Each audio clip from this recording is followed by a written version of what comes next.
Enggak ada ujian nasional, masih kasih soal aja.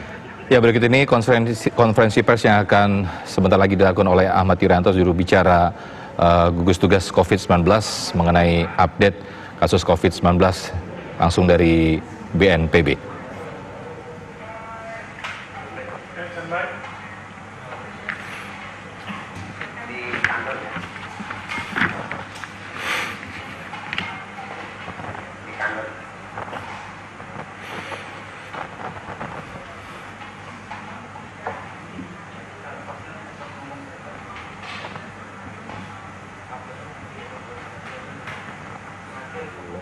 Konferensi pers yang dilakukan oleh Ahmad Yuryanto.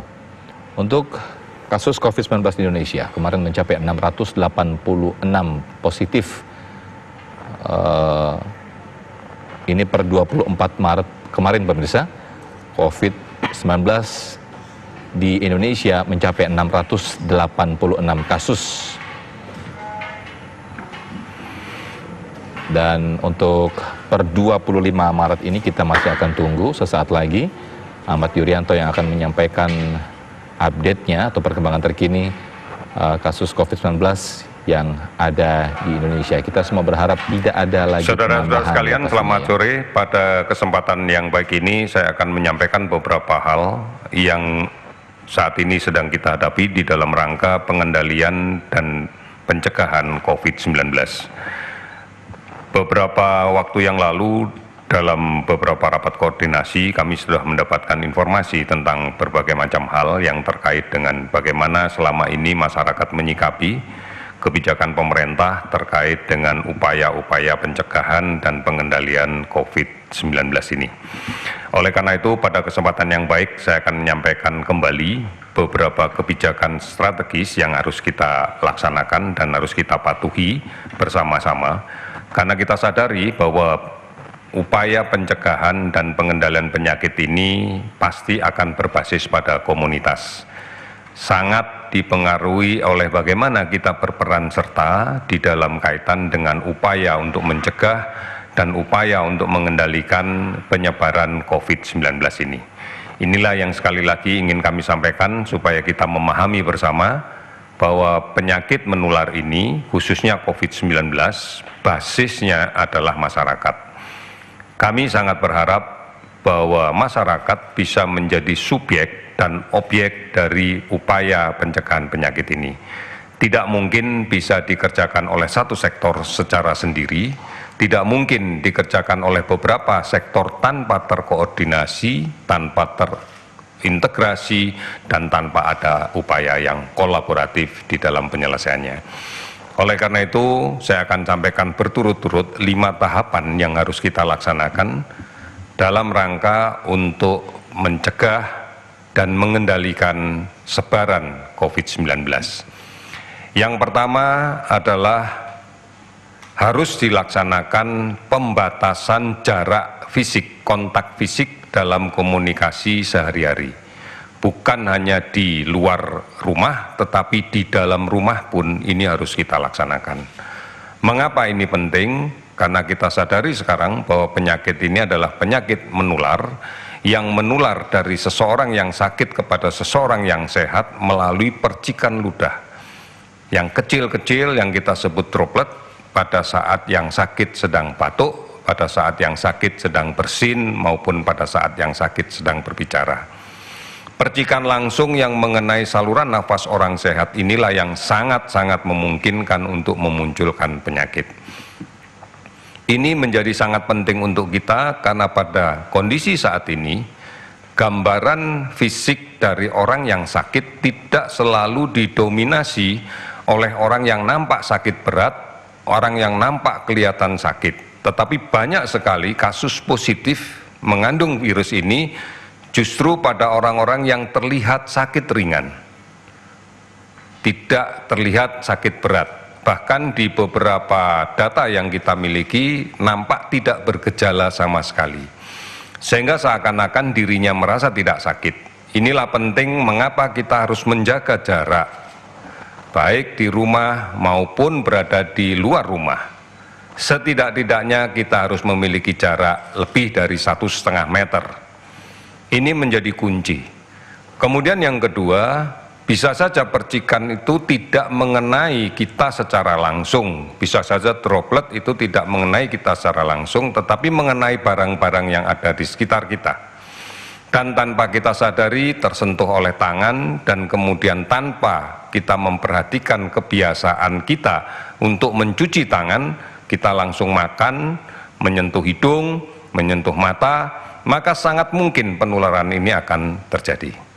Oleh karena itu, upaya untuk menjaga jarak fisik pada saat berkomunikasi dengan siapapun ini menjadi kunci yang mendasari upaya pencegahan dan pengendalian penyakit COVID-19.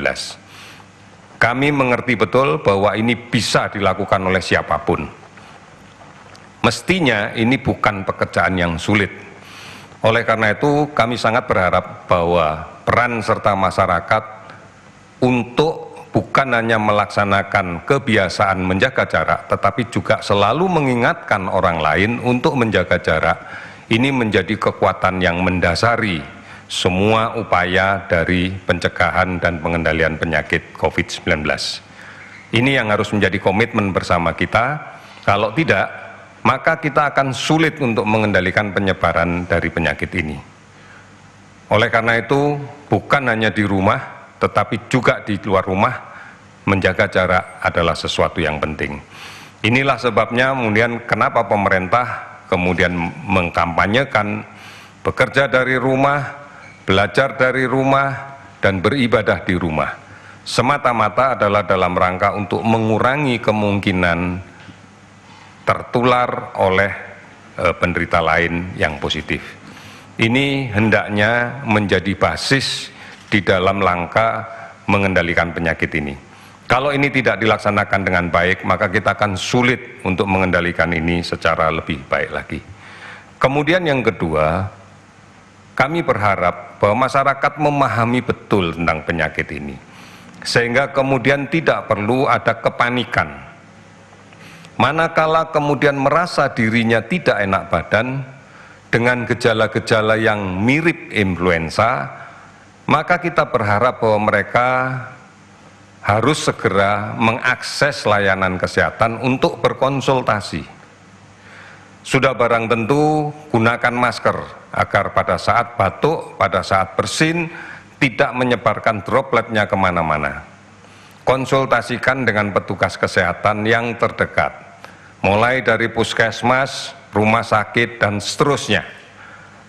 Nanti tenaga kesehatanlah yang akan membantu untuk melakukan pemeriksaan secara lebih detail, bahkan kemudian menentukan pemeriksaan lanjut yang perlu dilakukan. Bisa saja ini disebabkan oleh COVID-19, tapi bisa juga bukan COVID-19. Oleh karena itu tidak perlu menebak-nebak sendiri bahwa dirinya adalah sakit COVID-19. Sebaiknya berkonsultasilah.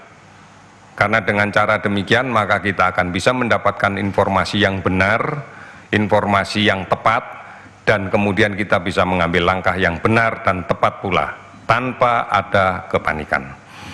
Berikutnya, apabila kemudian kita sudah mampu melaksanakan ini, maka ada upaya yang kemudian disebut dengan karantina diri.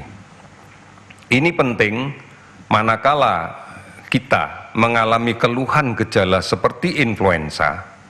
Maka yang harus dilakukan pertama kali adalah yakinlah bahwa kita tidak akan menyebarkan penyakit ini ke orang lain.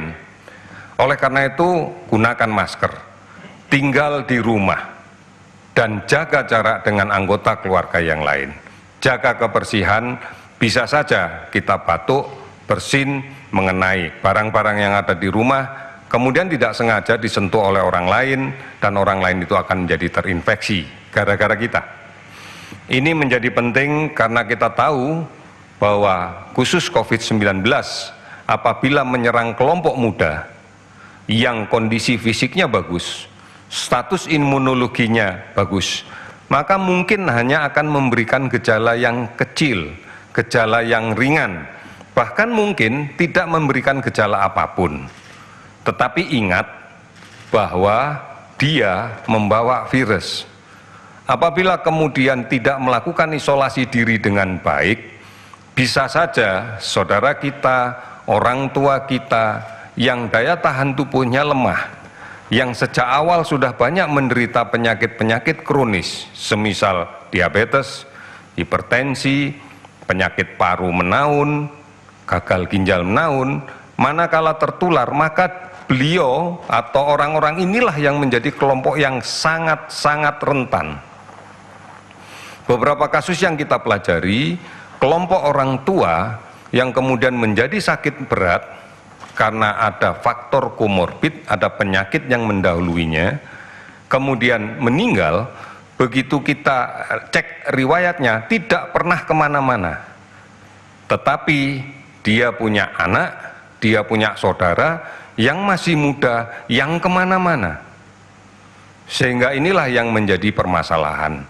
Mari kita saling menjaga agar kemudian kita yang muda, yang kuat, perlu melaksanakan kegiatan yang kita batasi agar tidak menjadi pembawa penyakit di lingkungan keluarga kita. Bagi yang muda yang status imunologinya bagus, mungkin tidak menimbulkan permasalahan apapun.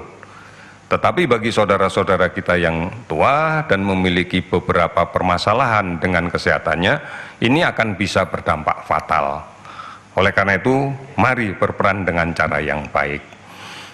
Tahapan berikutnya, saya ulangi lagi, di dalam karantina diri ini, kita dibantu untuk bisa melakukan monitoring diri. Karena banyak sekali aplikasi online yang disiapkan untuk memberikan jawaban mana kita membutuhkan informasi terkait dengan COVID. Ada call center 119, extension 9, ada beberapa situs online yang terkait dengan COVID-19, diantaranya adalah Sehatpedia, kemudian juga Halodoc, kemudian juga Gojek, dan sebagainya. Silakan dimanfaatkan, karena ini pasti akan mendapat panduan-panduan yang benar. Jangan kemudian menggunakan panduan yang salah, yang tidak bisa dipertanggungjawabkan kebenarannya. Yang berikutnya, dilaksanakan kegiatan screening massal. Screening massal itu adalah pemeriksaan massal untuk melakukan penyaringan, penapisan. Oleh karena itu, screening massal dengan menggunakan pemeriksaan rapid test tidak diarahkan untuk menegakkan diagnosa. Karena rapid test yang kita gunakan adalah rapid test yang berbasis pada respon imunologi dari seseorang. Kita tahu kalau virus masuk ke dalam tubuh kita, maka tubuh secara otomatis akan membentuk antibodi. Inilah yang kemudian akan kita ukur, dan inilah yang kemudian akan dideteksi oleh alat.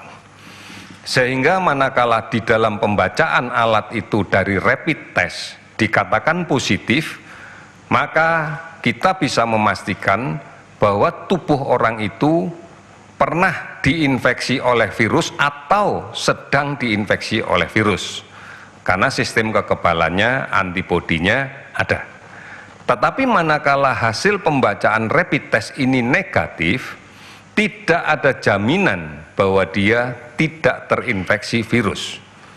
Bisa saja dia sudah terinfeksi, tetapi antibodinya belum terbentuk.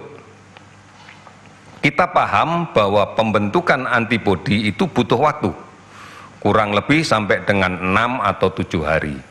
Sehingga kalau infeksi itu belum 6 atau 7 hari, dan kita lakukan pemeriksaan, hasilnya akan negatif. Oleh karena itu, maka yang kita lakukan manakala hasilnya negatif, meskipun tanpa keluhan, kita menyarankan untuk jaga jarak. Kalau kemudian ada keluhan, maka kita akan menyarankan untuk karantina diri.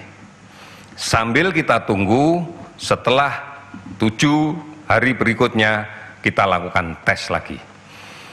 Manakala di dalam tesnya ditemukan positif, maka ini adalah guidance, tuntunan bagi kita untuk melakukan pemeriksaan antigen dengan menggunakan metode yang sudah kita ketahui, yaitu real time PCR. Ini yang kemudian dipakai dasar di dalam kaitan dengan menegakkan diagnosa. Namun apabila setelah 7 hari dilakukan pemeriksaan kedua masih tetap negatif, maka kita yakini bahwa kondisi yang bersangkutan saat ini sedang tidak terinfeksi. Artinya bukan dia kebal. Suatu saat kalau dia tidak bisa menjaga diri dengan baik, mengabaikan kontak dekat, mengabaikan tentang pembatasan aktivitas, bisa saja tertular. Ini yang penting dan harus kita pahami. Nah, pada kasus yang positif dan kemudian kita konfirmasi dengan PCR, maka kita akan meminta untuk melaksanakan karantina.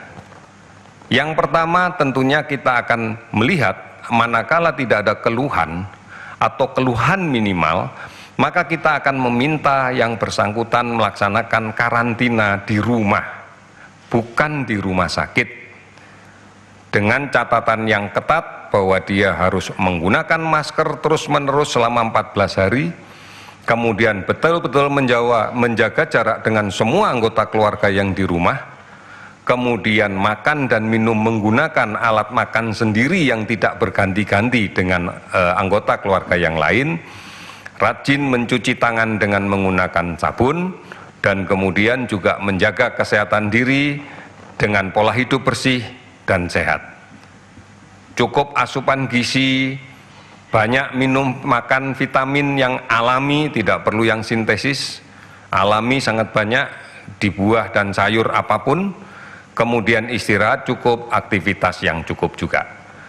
Dengan cara seperti ini kita bisa berharap maka dia akan cepat pulih, menjadi lebih baik lagi dan menjadi sembuh total. Tentunya ada self monitoring. Sepanjang 14 hari dia dilakukan monitoring. Dan kita akan menyampaikan ini kepada kesehatan wilayah atau bisa menggunakan beberapa situs online yang sudah saya sebutkan tadi. Apabila kemudian hasil positif dari PCR dan kemudian diyakini bahwa tidak bisa untuk melakukan isolasi diri di rumah karena ada gejala panas, batuk, sesak, atau kita temukan faktor-faktor penyakit lain sebagai komorbid, misalnya penderita hipertensi, penderita diabetes, penderita kelainan jantung, gagal ginjal kronis, maka kelompok inilah yang harus dilakukan isolasi di rumah sakit. Pemerintah telah menyiapkan rumah sakit, isolasi rumah sakit tambahan yang cukup besar. Kita tahu bersama beberapa hotel, kemudian wisma atlet digunakan untuk kepentingan ini. Inilah yang kemudian akan kita pakai untuk melakukan isolasi rumah sakit dengan kasus-kasus yang sedang atau kasus-kasus tanpa penyulit, sedang tanpa penyulit.